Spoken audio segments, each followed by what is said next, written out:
ஒன்று வச்சு ஆரம்பித்தேன், அப்புறம் 2, 3ன்னு ஆரம்பிச்சு இன்னும் கிட்டத்தட்ட 250 செடி உருவாயிடுச்சு. ரொம்ப டென்ஷனாக அந்த செடி கூட தான் வந்து இருப்பேன்.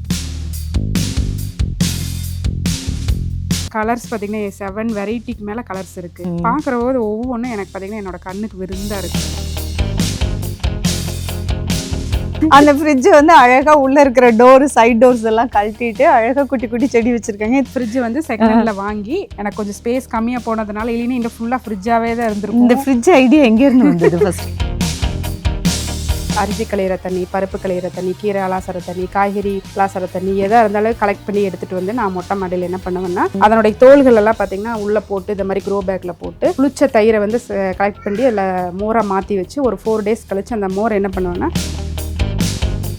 மாடி தோட்டத்துலேருந்து எடுத்து டெய்லி நான் காலையில் எல்லோரும் கடைக்கு போவாங்க, நான் கூட தூக்கிட்டு மொட்டை மாடிக்கு தான் வருவேன். ஒரு காலத்தில் பார்த்தீங்கன்னா ஹேமாவோட நேச்சுரல் உரத்தினால ஒரு தக்காளி செடியில ஒரே ஒரு கிளையில வந்து 15 தக்காளி. எனக்கே ஆச்சரியமா தான் இருக்கு. என்னன்னா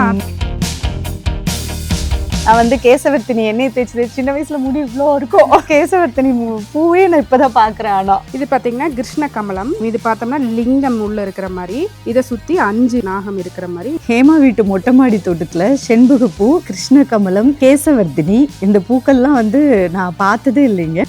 இது வந்து டீ ட்ரீ செடியாப்போ? ஆமா, இந்த டீ ட்ரீ ஆயில் அப்படிங்கறத கடையில வாங்கி மட்டும் தாங்க பழக்கம். இன்னைக்குதான் இந்த அழகான செடியை நம்ம பாக்குறோம். ஊட்டியில மட்டும்தான் மொட்டைக்கோசு வளரணும் இல்லைங்க, திருப்பூர்லயும் வந்து மொட்டை மாடியிலே வளருது. மொட்டை மாடியில வளர்றது வந்து ஏன் அப்படி சொல்றேன்னு அழுத்தமா